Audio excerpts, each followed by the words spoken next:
நம்ம பார்க்க போகிறது 10th standard science chapter 2 optics சாப்டரில் choose the best answer with ரீசனோட பார்க்க போகிறோம். Okay, first question. The refractive index of 4 substances. So 4 substances இருக்குது. ஃபார் எக்ஸாம்பிள் அந்த 4 சப்ஸ்டன்ஸ் என்னவாக இருக்கலாம்னா, ஒன்று வந்து கிளாஸாக இருக்கலாம், இன்னொன்று வாட்டராக இருக்கலாம், இன்னும் மீதி 2 வந்து லைட்டு உள்ள பெனிட்ரேட் ஆகி போகக்கூடிய சப்ஸ்டன்ஸு ஏதாவது 2 இருக்கலாம். ஸோ இந்த மாதிரி லைட்டு பாஸ் ஆகிற கெப்பாசிட்டி இருக்கக்கூடிய ஒரு 4 ஆப்ஜெக்ட் 4 சப்ஸ்டன்ஸை ஏபிசிடி அப்படின்னு கொடுத்துருக்காங்க. அது என்னன்னு கொடுக்கல, அது ஜஸ்ட் ஏபிசிடின்னு கொடுத்துருக்காங்க. அண்ட் அதனுடைய ரெஃப்ராக்டிவ் இண்டெக்ஸஸ், ஏவனுடைய ரெஃப்ராக்டிவ் இண்டெக்ஸ் 1.31, பியோட ரெஃப்ராக்டிவ் இண்டெக்ஸ் 1.43, சியோட ரெஃப்ராக்டிவ் இண்டெக்ஸ் 1.33 அண்ட் டியோட ரெஃப்ராக்டிவ் இண்டெக்ஸ் 2.4 அப்படின்னு கொடுத்துருக்காங்க. ஸோ நாம் கண்டுபிடிக்க வேண்டியது என்ன அப்படின்னா, speed of light is maximum in. So இந்த ஏபிசிடிங்கிற 4 சப்ஸ்டன்ஸில் எதில் லைட்டோட ஸ்பீடு வந்து மேக்ஸிமமாக இருக்கும் அப்படின்னு கண்டுபிடிக்கணும். அப்போது நமக்கு இப்போ கிவன் டேட்டா வந்து ரிஃப்ராக்டிவ் இண்டெக்ஸ், அதாவது மியூ. ஸோ நமக்கு தெரியும் மியூ ரிஃப்ராக்டிவ் இண்டெக்ஸை எப்படி டிஃபைன் பண்ணலாம்னா, velocity of light in air to the velocity of light in air medium. வேர்டிங்ஸில் சொன்னால் அப்படி தான் எழுதுவோம். அதாவது 3 × 10⁸. லைட் வந்து ஏர் அல்லது வேக்கமில் போகும்போது அதனுடைய ஸ்பீடு எவ்வளவு அப்படின்னா 3 × 10⁸. மற்றபடி வேறு எந்த மீடியத்தில் போனாலும் அந்த மீடியத்தை பொறுத்து இந்த வேல்யூ வந்து மாறும். ஸோ இந்த ரிஃப்ராக்டிவ் இண்டெக்ஸ் ஃபார்முலாலேருந்து நம்ம என்ன சொல்லலாம் அப்படின்னா, refractive index is inversely proportional to velocity of light in a medium அப்படின்னு சொல்லலாம் இல்லைங்களா. ஸோ இது எப்படி எழுதுனேன் அப்படின்னா, சிஏ அப்படிங்கிறது கான்ஸ்டன்ட். அப்போ நம்ம மியூவும் சியும் ஒன்றுக்கொன்று இன்வெர்ஸ்லி ப்ரொபோர்ஷனல். நியூமரேட்டரில் இருந்தால் அது டைரக்ட்லி ப்ரொபோர்ஷனல் சொல்லுவோம், ஃபார்முலாவில் டினாமினேட்டரில் இருந்தால் அது இன்வெர்ஸ்லி ப்ரொபோர்ஷனல் சொல்லுவோம். ஸோ இந்த ஃபார்முலாலேருந்து தான் நம்ம இந்த ரிலேஷன் எடுத்துருக்கோம்.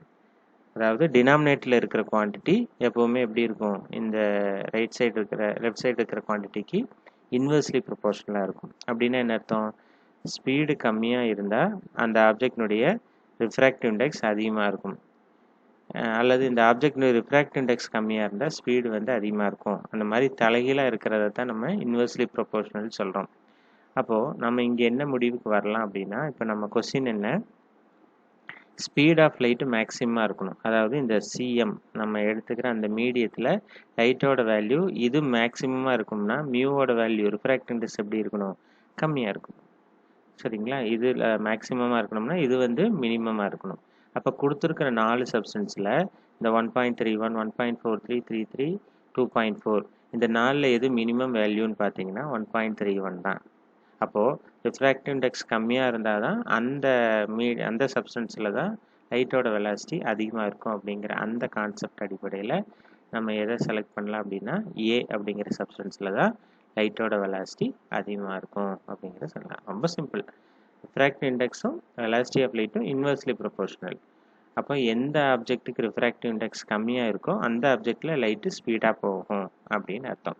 ஸோ இந்த கான்செப்ட் வச்சு ஃபர்ஸ்ட் கொஸ்டினுக்கான ஆன்சர் நம்ம சொல்லிடலாம். அடுத்தது second question. Where should be an object placed.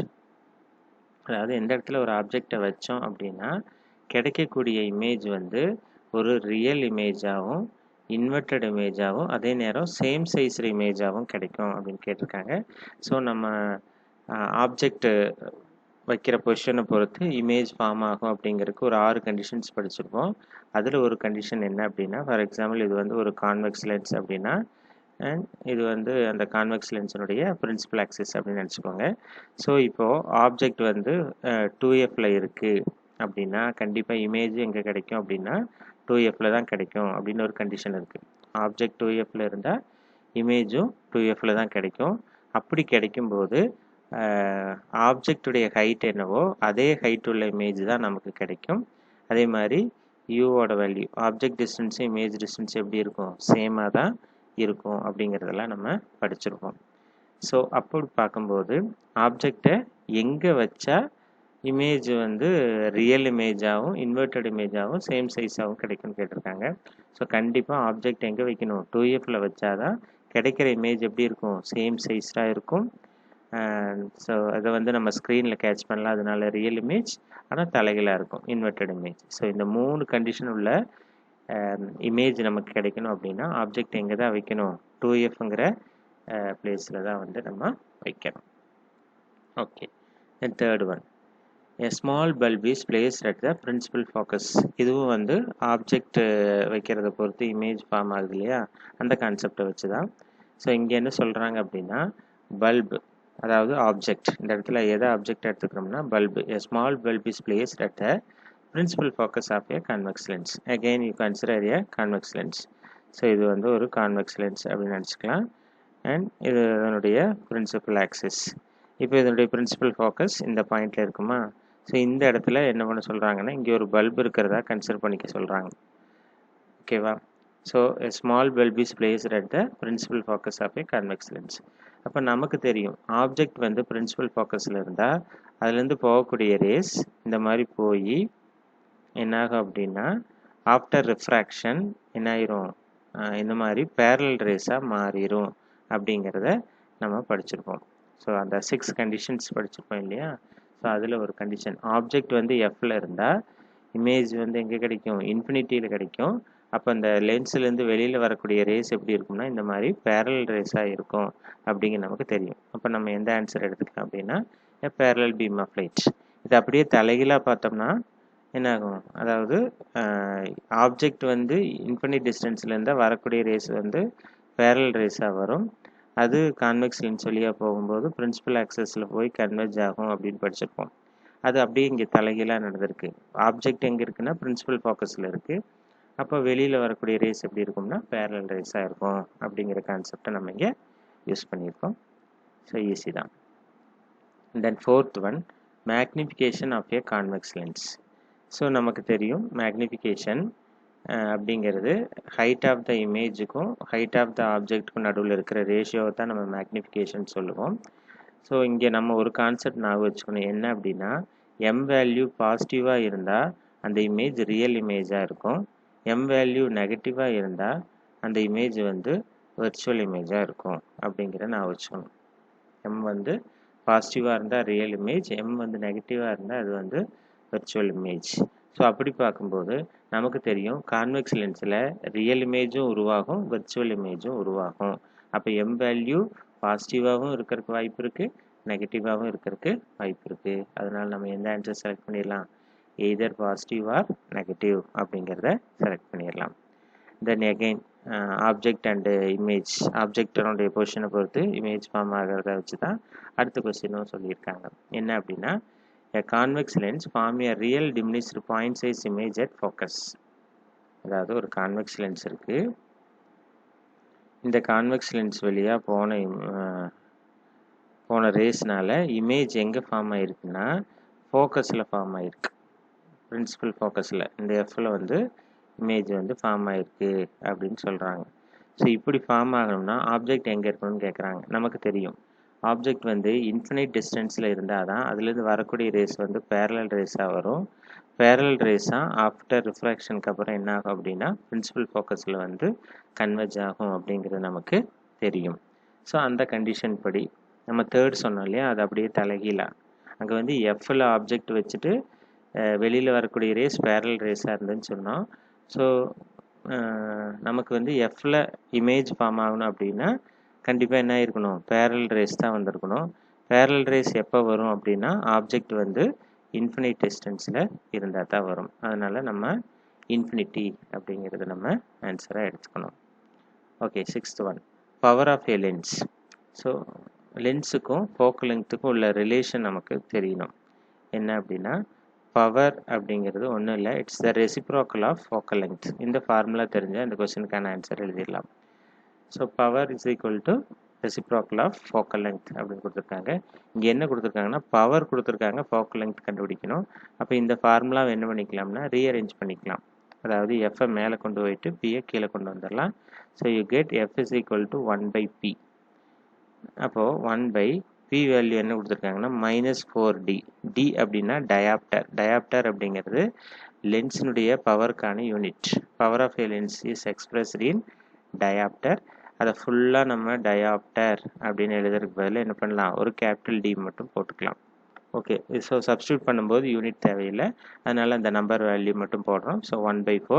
அப்போ F is equal to minus அப்படியே அங்கே வச்சுக்கலாம். 1/4 ஓட வேல்யூ 0.25. அப்போ 0.25 மீட்டர் மைனஸ் 0.25 மீட்டர் அப்படிங்கிற ஆன்சர் நம்ம எடுத்துக்கலாம். ஓகே, அடுத்தது in a myopic eye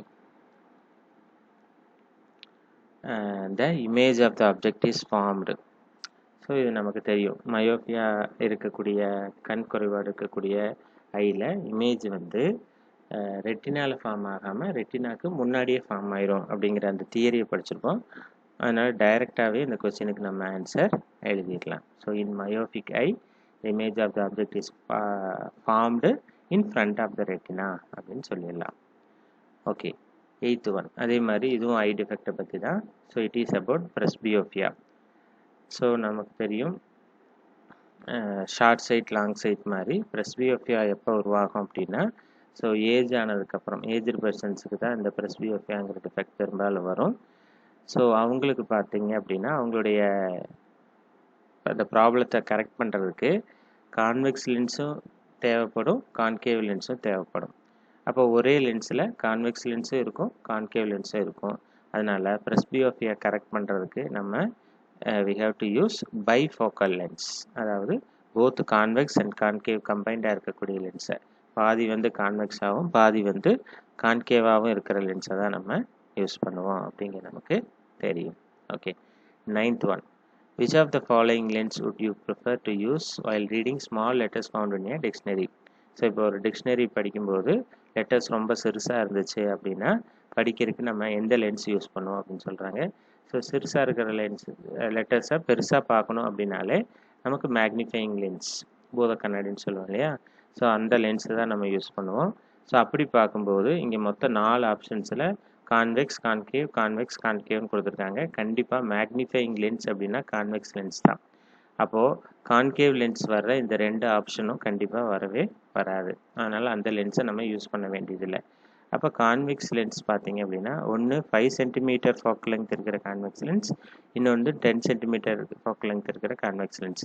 இது ரெண்டில் எதை பயன்படுத்தும் அப்படின்னு பார்த்தோம்னா நம்ம எப்போவுமே புக்குக்கு பக்கத்தில் தான் வந்து நம்ம லென்ஸை வச்சுருப்போம். இதுதான் புக்கு அப்படின்னா புக்குக்கு லென்ஸுக்கும் நடுவில் இருக்கிற டிஸ்டன்ஸ் வந்து கண்டிப்பாக நம்ம பக்கத்தில் தான் வச்சு பார்ப்போமே தவிர லென்ஸ் என்ன பண்ண மாட்டோம் அப்படின்னா ரொம்ப தூரமாக வச்சு பார்க்க மாட்டோம். ஸோ அப்படி பார்க்கும்போது 5 சென்டிமீட்டர் 10 சென்டிமீட்டர் அப்படின்னு நம்ம பார்க்கும்போது கண்டிப்பாக எதுதான் பக்கம் அப்படின்னா புக்குக்கும், அதாவது இதனுடைய பிரின்சிபல் ஃபோக்கஸில் லென்ஸினுடைய பிரின்சிபல் ஃபோக்கஸ் எவ்வளவு 5 சென்டிமீட்டர் இருந்துச்சுன்னா அப்போ வெளியிலேருந்து வரக்கூடிய இதுலேருந்து வரக்கூடிய ரேஸ் இதில் பட்டு இந்த மாதிரி பேரலல் ரேஸ் கிடைக்கும். நம்ம இந்த இடத்துல நம்ம ஐ வச்சு அந்த லெட்டர்ஸை வந்து பெரிய லெட்டர்ஸாக நம்ம பார்த்துக்கலாம். அப்படி இல்லாமல் வைக்கும்போதே புக்கிலேருந்து ரொம்ப தூரமாக வச்சிட்டோம் அப்படின்னா அந்த லெட்டர்ஸ் வந்து அவ்வளோ கிளியராக தெரியாது. அது இல்லாமல் ஸ்பெசிஃபிக்காக அந்த லெட்டரை வந்து நம்மளால் கண்டுபிடிக்கிறது, அந்த எழுத்துக்களை பார்த்துக்கிறது கொஞ்சம் கஷ்டமாக இருக்கும். ஸோ ரொம்ப சிம்பிள் லாஜிக், எப்போவுமே நம்ம வைக்கும்போது லென்ஸை புக்குக்கு பக்கத்தில் இருக்கிற மாதிரி தான் பார்த்துக்குவோம். அப்போ 5 சென்டிமீட்டர் 10 சென்டிமீட்டர் கம்பேர் பண்ணும்போது எதுதான் பக்கம் அப்படின்னு பார்த்தோம்னா 5 சென்டிமீட்டருங்கிறது தான் ஷார்ட்டஸ்ட் டிஸ்டன்ஸ். அதனால் we have to select first option, a convex lens of focal length 5 centimeter. Okay, then last one. So last one ரொம்ப ஈஸி. ப்ராப்பர்ட்டிஸ் ஆஃப் லைட் படிக்கும்போதே நம்ம இந்த கான்செப்டை சொல்லியிருப்போம். என்ன அப்படின்னா லைட் ஒவ்வொரு ஒயிட் லைட் வந்து ப்ரிசம் வழியாக போகும்போது என்னாகும் 7 கலர்ஸாக பிரியும் அப்படிங்கிற நமக்கு தெரியும் இல்லையா. ஸோ அந்த 7 கலர்ஸ் எதெல்லாம் 7 colours? Violet, indigo, blue, green, yellow, orange, red.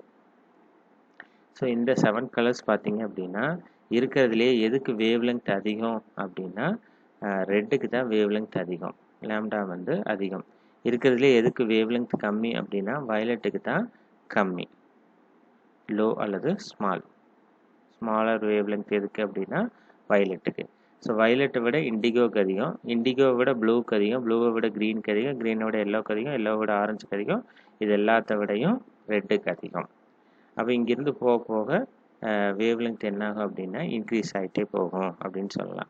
So இந்த கான்செப்டை வச்சுக்கிட்டு கீழே கொடுத்துருக்கிறதுல எது சரியான ஸ்டேட்மெண்ட், கரெக்ட் ரிலேஷன் அப்படிங்கிறத கண்டுபிடிக்க சொல்கிறாங்க. ஸோ கண்டிப்பாக ஃபஸ்ட்டு ஒன் இல்லை, மூணுமே ஈக்குவல்னு கொடுத்துருக்காங்க. அதாவது இந்த இடத்துல விபி அப்படின்னா ப்ளூ கலரோட வேவ் லென்த், விஜி அப்படின்னா க்ரீனோட வேவ் லென்த், விஆர்னா ரெட்டோட வேவ் லென்த். மூணு ஈக்குவல்னு சொல்கிறது கண்டிப்பாக தப்பு. அதே மாதிரி செகண்ட் ஆப்ஷன் பார்த்தீங்கன்னா ப்ளூ கலரோட வேவ் லென்த் க்ரீனை விட அதிகம் சொல்லியிருக்காங்க. கண்டிப்பாக பார்த்தீங்கன்னா ப்ளூவை விட க்ரீனுக்கு, இங்கே பார்த்தீங்கன்னா க்ரீனுக்கு தான் அதிகம், ப்ளூவுக்கு கம்மி. அப்போ இதுவும் தப்பு. தென் தேர்ட் ஒன் பார்த்தீங்கன்னா ப்ளூ க்ரீனை விட வேவ் லென்த் கம்மி, கரெக்டு தான். அதே மாதிரி க்ரீன் ரெட்டை விட வேவ் லென்த் கம்மி, அதுவும் கரெக்டு தான் இல்லையா? ஸோ இங்கே பார்த்தீங்க அப்படின்னா விஆர் அதிகம், விஆர் விட எது கம்மின்னா விஜி கம்மி, விஜியை விட எது கம்மின்னா விபி கம்மி இல்லைங்களா?